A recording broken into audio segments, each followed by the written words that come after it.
शिवलिंग ही चल आणि अचल या दोन प्रकारची असतात. चललिंग ही व्यक्तिगत पूजनासाठी तयार केलेली धातू, माती, दगड, लाकूड, रत्न यापासून बनवलेली असतात. अचल लिंग ही मंदिरांमध्ये स्थापित केलेली लिंग आहेत. याचे 9 प्रकार ग्रंथांमध्ये सांगितलेत. यातलं स्वयंभूलिंग हे सर्वोत्तम मानलं जातं. मानुषलिंग ही एक प्रकारची अचल लिंगच आहेत. मानुष लिंगांमध्ये मुखलिंग, धारालिंग, अष्टोत्तर शतलिंग आणि सहस्रलिंग असे मानुषलिंगांचे प्रकार आहेत. एकदा ब्रह्मदेव आणि विष्णू यांच्यामध्ये श्रेष्ठ कोण यावरून वाद सुरू झाला. त्या क्षणाला त्यांच्यासमोर अग्नीचा एक स्तंभ प्रगट झाला. त्याच्या उंचीचा आणि तळाचा अंदाज काही दोघांना येईना.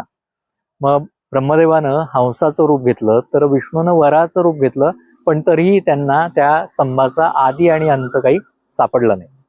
शिवाच्या लिंगोद्भव रूपाची ही कथा आहे.